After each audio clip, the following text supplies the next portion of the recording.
Bonjour à toutes et à tous. Ce matin, le monde a changé de phase. Pas de correction, pas d'ajustement, mais une bascule. Et les marchés l'ont senti avant même l'ouverture. Depuis ce week-end, trois lignes ont été franchies simultanément. Une ligne militaire, puisque pour la première fois depuis le début du conflit, les Émirats arabes unis sont directement visés. Fujairah, Abu Dhabi, des missiles interceptés au-dessus d'une population civile qui n'avait encore rien vu. Une ligne économique. Le Brent à 114 dollars ce matin, en hausse de 90% depuis janvier. Et ce n'est donc plus une prime de risque, c'est un nouveau régime de prix. Et une ligne géopolitique, peut-être la plus lourde de conséquences. Pékin a officiellement ordonné à ses entreprises d'ignorer les sanctions américaines. Officiellement, par écrit, sans précédent. Un navire a quand même passé le détroit cette nuit, une lueur, mais pas une sortie de crise. Bref, au programme de cette édition, l'état exact du front d'Ormuz. Est-ce que le projet Liberté peut ou ne peut pas changer? Pourquoi le monde tient encore debout après 2 mois de détroit fermé? Et jusqu'où cette résilience peut tenir? La Banque centrale européenne prise en étau entre inflation et récession, la guerre silencieuse autour de l'indépendance de la Fed, un Kremlin en état de siège intérieur et ce que cela signifie pour vos scénarios de risque. Et enfin, Trump à Pékin dans 10 jours, qui arrive en position de force et pourquoi? La réponse n'est peut-être pas celle que vous croyez. Trois fronts, un seul monde et des marchés qui naviguent entre une lueur et un précipice. Ce matin, une ligne rouge a été franchie. Pas une de ces lignes floues que les diplomates effacent et redessinent, une ligne dure, économique, systémique. Et les marchés n'ont pas attendu pour réagir. L'effet de la nuit, lundi, l'armée américaine a repoussé une attaque coordonnée dans le détroit d'Ormuz. Drones, missiles, vedettes rapides iraniennes. 7 embarcations abattues, 2 navires américains escortés de force à travers le détroit sous feu ennemi. Mais c'est ailleurs que l'escalade a été la plus significative. Les Émirats arabes unis, jusqu'ici épargnés, ont été directement visés. Le port de Fujairah, point d'atterrissage de 7 câbles Internet sous-marins majeurs et hub pétrolier stratégique, touché par un drone iranien. Des missiles de croisières interceptées au-dessus d'Abu Dhabi et pour la première fois depuis le début du cessez-le-feu, des alertes aux missiles diffusés à la population civile émirati. Le chiffre qui résume tout, 114 dollars. Le Brent s'échange ce matin à 114 dollars le baril après une hausse de près de 6% sur la seule séance d'hier.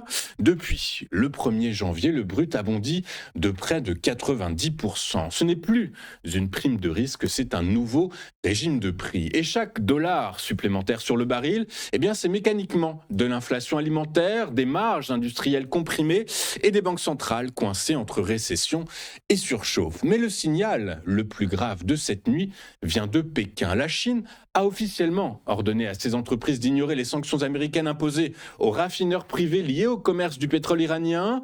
3 mots résument l'importance de cette décision officielle, écrite et sans précédent. Washington sanctionne, Pékin répond publiquement qu'il s'en moque. Ce faisant, la Chine ne contourne plus les sanctions américaines en silence comme elle le faisait via la flotte fantôme, elle les défie frontalement au grand jour. C'est donc une bascule dans la guerre économique sino-américaine qui menace de prendre en étau l'ensemble du secteur bancaire mondial exposé aux deux économies et cela intervient à exactement 10 jours de la rencontre prévue entre Trump et Xi Jinping. 3 implications de marché immédiates. D'abord, toute modélisation tablant sur une normalisation rapide des prix énergétiques post-cessez-le-feu doit être révisée à la baisse. Bloomberg Economics le formule sans détour. Dans une note publiée hier, l'issue la plus probable reste désormais un conflit prolongé. Ensuite, l'attaque des Émirats arabes unis redessine la carte du risque géographique. Les actifs du Golfe, jusqu'ici relativement protégés par la neutralité implicite d'Abu Dhabi, entrent dans la zone de turbulence. Enfin, si Pékin peut officiellement instruire ses entreprises d'ignorer les sanctions de Washington, le régime de sanctions américain perd une part de sa crédibilité comme levier de puissance avec des conséquences qui dépassent largement le seul dossier iranien. Un mot sur le projet Liberté de Donald Trump, puisque ce dernier a annoncé hier un plan d'escorte militaire pour libérer les navires commerciaux bloqués dans le Golfe depuis fin février. Des centaines de bâtiments, des milliers de marins, des milliards de marchandises immobilisées.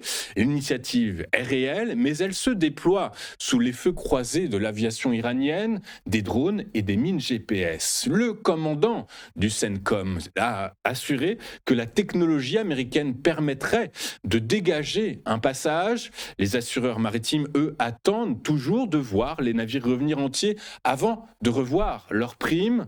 Ce matin, le monde a changé de phase. On ne parle plus d'une crise localisée autour d'un détroit stratégique.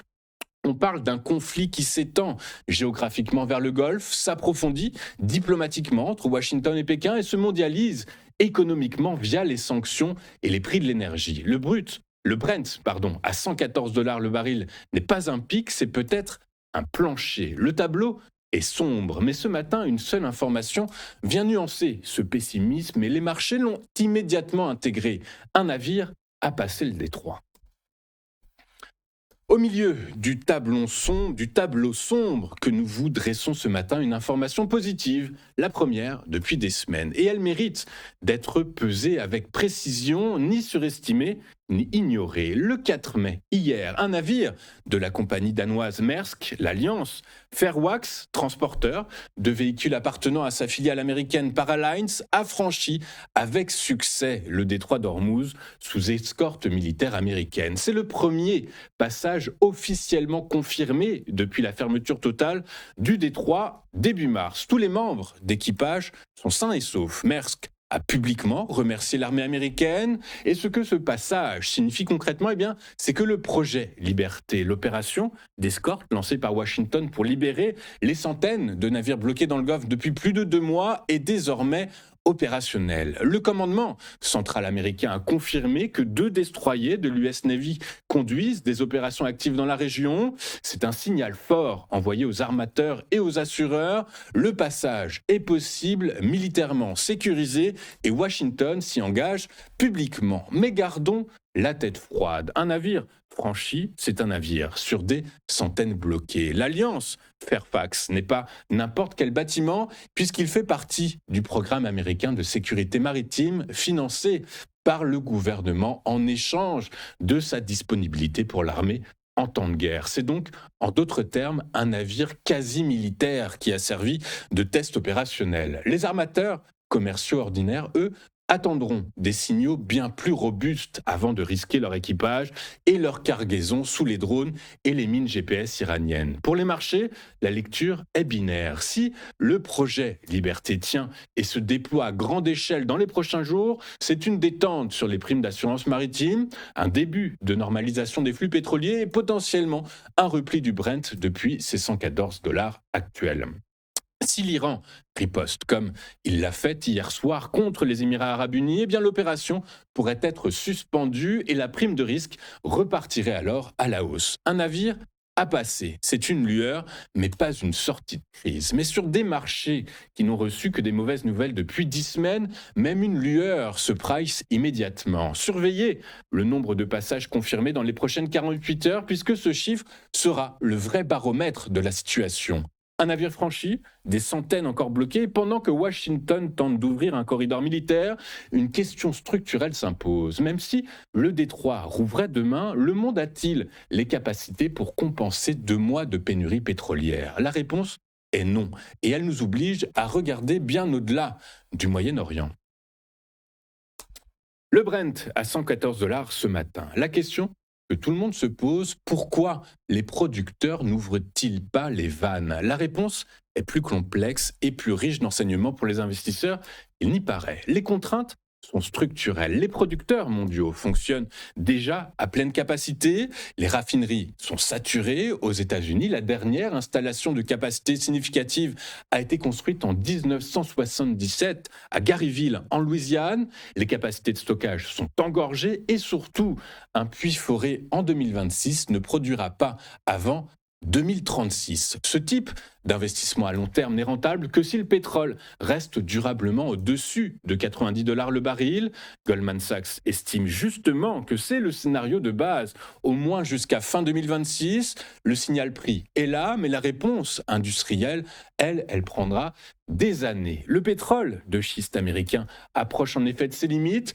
Le cabinet KPMG anticipe que dès 2027, les États-Unis pourraient atteindre leur pic de schiste, soit le moment où les gisements les plus faciles et les plus rentables à exploiter seront épuisés. Sans rupture technologique, il faudra donc chercher ailleurs. Et cette réalité vaut pour l'ensemble de l'industrie. Selon Wood Mackenzie, les 30 plus grandes sociétés mondiales d'exploration font face à des baisses de production moyenne de près de 40% entre 2025 et 2040, créant un déficit colossal de 300 milliards de barils d'ici 2050. L'Amérique latine, elle, eh bien, c'est le grand gagnant géopolitique de la crise, puisque c'est là que le sujet devient directement actionnable pour vos portefeuilles. La région assure déjà 10% de la production mondiale, sans aucun des risques liés au détroit stratégique du Moyen-Orient. Le Brésil pourrait même accroître sa production de 30% d'ici la fin de la décennie. La Guyane et l'Argentine affichent également des perspectives de croissance solides, environ 750 000 barils par jour supplémentaires cette année pour ces trois pays réunis. Quant au Venezuela, dont le changement de régime forcé a réouvert le dossier, une remontée en production de moins d'1 million à 1,5 million de barils par jour dans les 2 prochaines années est jugée réaliste. Chevron y est déjà pleinement engagé. Le paradoxe à surveiller, des prix durablement élevés accélèrent la destruction de la demande. En Chine, la demande de panneaux solaires a explosé le mois dernier, directement portée par la flambée des prix du pétrole. La transition énergétique que les gouvernements peinaient à imposer par leur réglementation, le marché est en train de les forcer par les prix. Pour les investisseurs, cela signifie qu'une exposition simultanée aux énergies fossiles hors Moyen-Orient et aux énergies renouvelables n'est pas contradictoire, c'est même la lecture cohérente de ce cycle. La guerre d'Ormuz ne crée pas seulement une crise énergétique, elle redessine durablement la carte mondiale de la production pétrolière. Brésil, Guyane, Argentine, Venezuela, ce matin, ces noms méritent autant d'attention que le cours du Brent. Brésil, Guyane, Venezuela, de nouveaux horizons pétroliers qui prendront des années à se concrétiser. Mais en attendant, l'économie mondiale tourne mal, mais elle tourne. Et c'est peut-être le paradoxe le plus frappant de cette crise. 2 mois de détroit fermé et pas d'effondrement économique. Comment cela est-ce possible ? 2 mois donc, c'est le temps qu'a duré la fermeture du détroit d'Ormuz et l'économie mondiale tient encore debout. Pas de récession brutale, pas d'effondrement boursier. Les marchés actions atteignent même des sommets historiques. Le paradoxe est saisissant, mais il s'explique. 3 facteurs structurels ont joué le rôle d'amortisseur. D'abord, les réserves stratégiques. Le Japon et la Corée disposent de 200 jours d'autonomie énergétique, l'Europe 230, la Chine d'environ 100. Des stocks constitués précisément pour absorber ce type de choc. Ensuite, l'efficacité énergétique. Depuis l'an 2000, la quantité d'énergie nécessaire pour produire $1 de PIB a baissé d'1/3 aux États-Unis et en Europe, de 40% en Chine. Le monde produit donc davantage, mais avec moins. Enfin, l'intelligence artificielle. La demande explosive de puces et de composants pour alimenter les centres de données soutient les exportations asiatiques à des niveaux records. Taïwan affiche plus 68%, la Corée du Sud plus 50%. Un contre-feu inattendu dont certains économistes soulignent toutefois qu'il masque les fragilités sous-jacentes autant qu'il les compense. Car la résilience a ses limites et elles sont déjà bien lisibles. Le Pakistan subit des coupures de courant prolongées, les Philippines ont instauré la semaine de 4 jours, le Bangladesh rationne le carburant. Ce sont les économies les plus fragiles qui absorbent le choc en premier, sans réserve stratégique, sans marge budgétaire et sans filet. La fracture énergétique entre pays riches et pays pauvres n'a jamais été aussi nette. Les banques centrales, elles jouent la montre. La réserve fédérale américaine, la Banque centrale européenne et la Banque du Japon ont toutes maintenu leur taux cette semaine, cherchant à ne pas aggraver le ralentissement tout en surveillant l'inflation importée. Une posture fragile, conditionnée à une hypothèse centrale, la réouverture du détroit d'ici mi-2026. Si ce scénario ne se matérialise pas, le FMI est sans ambiguïté, la croissance mondiale pourrait tomber à 2% au seuil de la récession. Le monde ne s'est pas effondré, il est fragilisé, choc après choc, sans jamais avoir le temps de se reconstruire entre deux crises. La résilience mondiale a donc tenu, mais pour l'instant, mais elle a un prix. Et ce prix, les banques centrales commencent à le calculer très précisément. À commencer par la Banque centrale européenne qui se retrouve ce matin dans une position particulièrement inconfortable. Un mot résume ce matin la situation de la Banque centrale européenne. Étau. D'un côté, une inflation relancée par la flambée du pétrole, de l'autre, une croissance qui ralentit sous le choc énergétique. Et au milieu, une décision de politique monétaire qui s'impose d'elle-même, douloureuse mais inévitable. Peter Casimir, membre du Conseil des gouverneurs de la BCE, a été direct hier. Une hausse des taux en juin est quasiment inévitable. Le président de la Bundesbank, Joachim Nagel, abonde même dans ce sens. Les marchés anticipent donc une hausse de 25 points de base le 10 juin et 2 hausses supplémentaires d'ici la fin de l'exercice 2026. Le dilemme est classique, mais le contexte est inédit. La BCE ne peut pas grand-chose contre un choc pétrolier d'origine géopolitique. Elle ne peut ni rouvrir le détroit d'Ormuz, ni faire baisser le prix du brut. Mais elle doit empêcher que la hausse des prix de l'énergie ne se propage à l'ensemble de l'économie. Salaires, services, industrie. Et c'est précisément ce que Casimir redoute. Une période prolongée de hausse généralisée des prix combinée à un ralentissement marqué de la croissance. En un mot, vous l'avez bien compris, ça s'appelle la stagflation.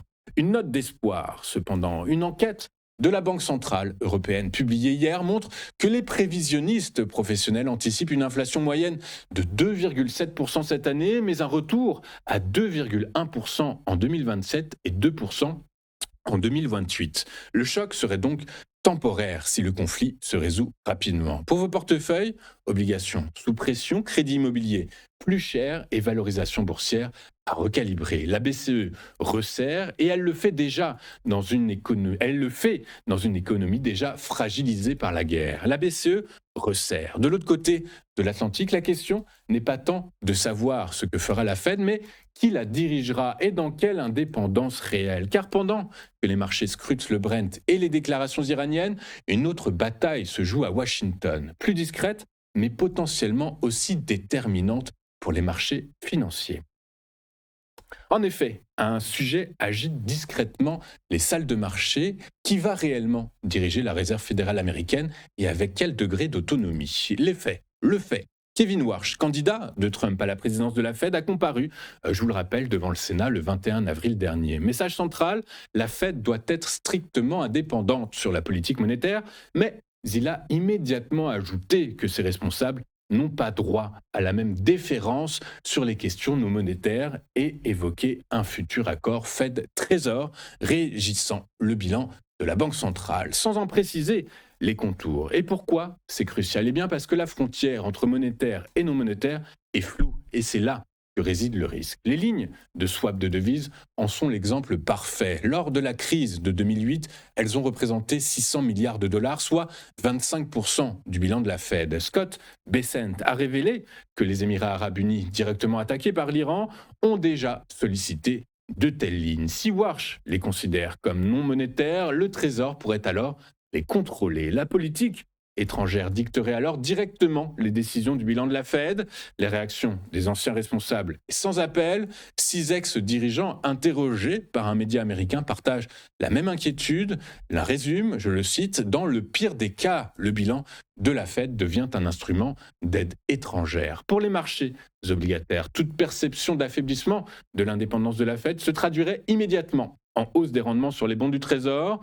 Dans un monde à 114 $, le baril de pétrole, une Fed sous influence serait le dernier risque dont l'économie mondiale aurait besoin. L'indépendance de la Fed fragilisée, la BCE sous pression, les institutions financières occidentales naviguent dans des eaux trouble. Mais ce matin, c'est depuis Moscou qu'arrive un signal qui mérite une lecture financière froide et précise, puisqu'un rapport de renseignement européen révèle un Kremlin en état de siège intérieur et ses implications pour les marchés sont bien réelles.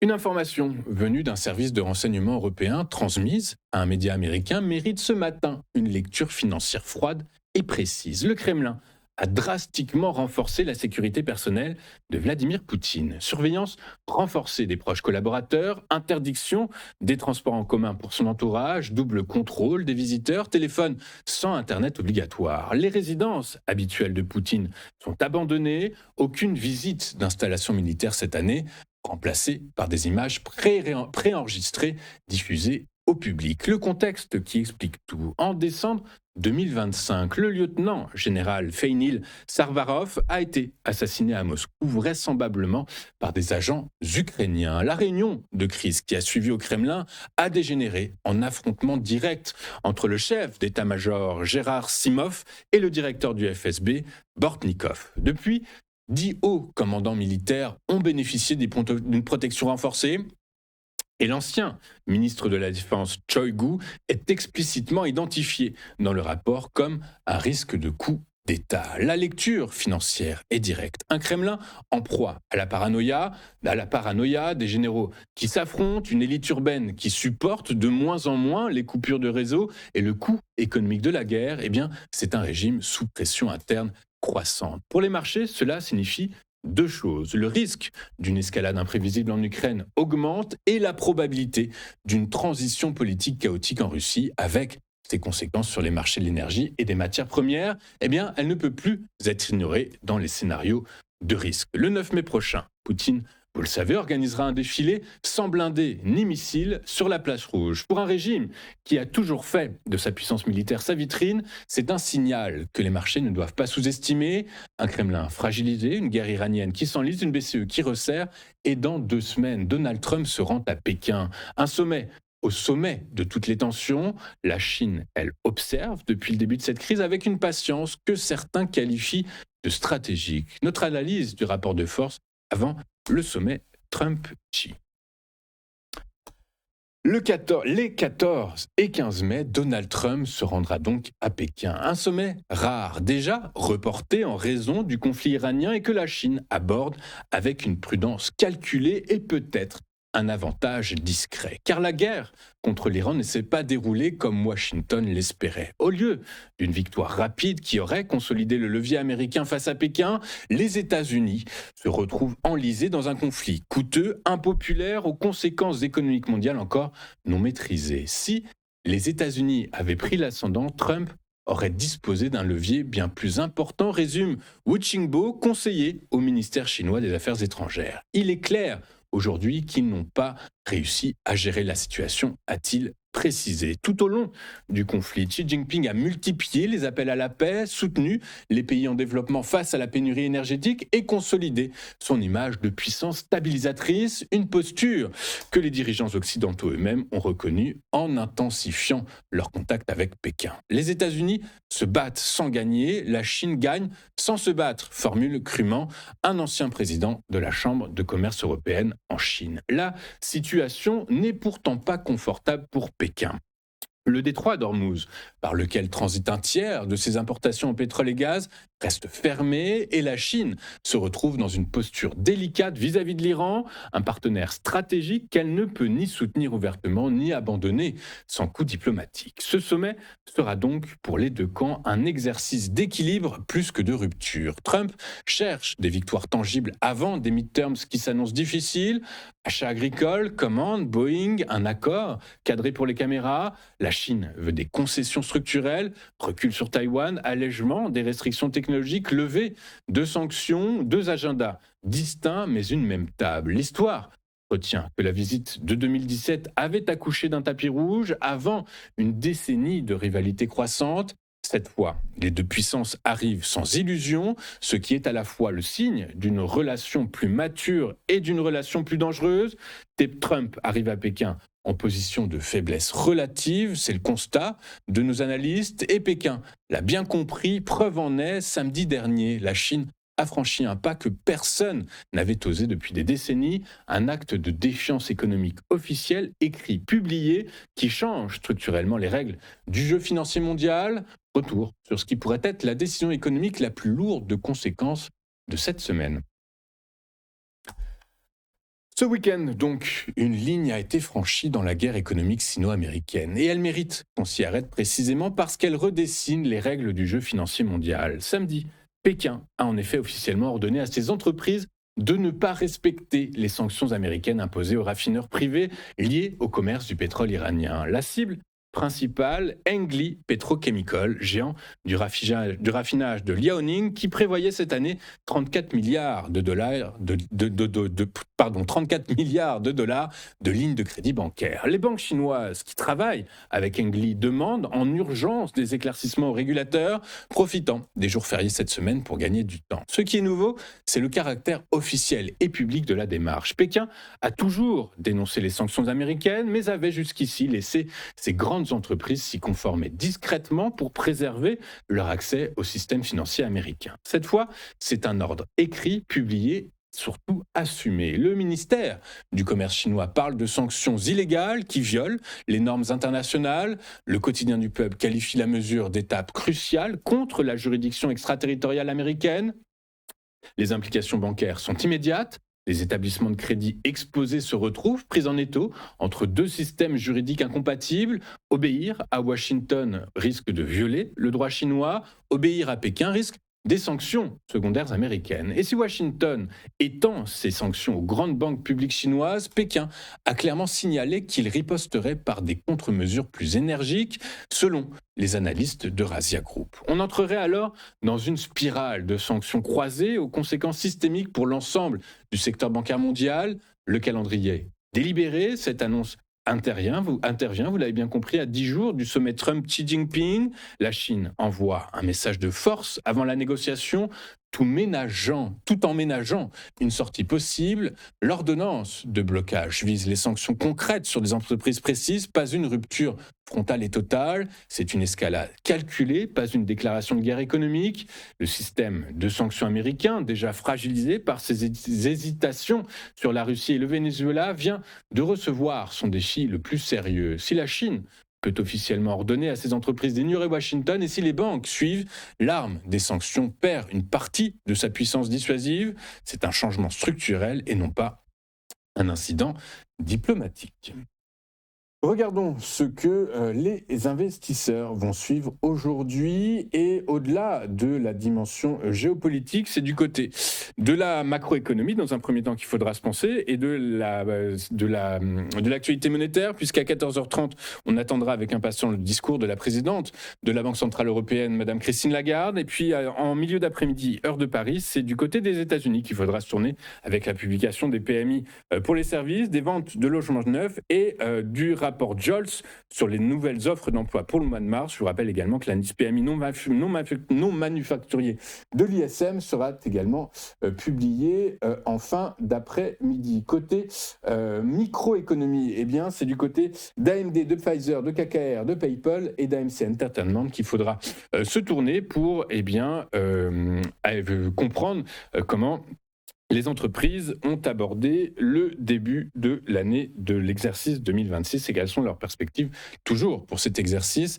Je vous rappelle que selon les derniers sondages, près de 80% des sociétés du S&P ont publié leurs résultats, et que dans l'ensemble, elles ont publié, alors 83% des entreprises du S&P 500 ont déjà publié leurs résultats et ont dépassé les estimations de bénéfices par action, et 78,2% ont dépassé les estimations de chiffre d'affaires. Voilà, regardons maintenant ce qui s'est passé hier sur les principales places financières de la planète. Et les bourses européennes ont nettement reculé hier lundi, rattrapées par le regain d'incertitude autour du détroit d'Ormuz au début d'une semaine chargée en résultats. Le CAC 40 a perdu 1,71%, le DAX 1,06% et le FTSE 0,14%. Les annonces contradictoires autour de l'opération Project Freedom de Donald Trump et les menaces iraniennes ont ravivé l'aversion au risque. Entre escalades militaires américaines et avertissements de Téhéran, les investisseurs ont réduit leur exposition aux actifs européens.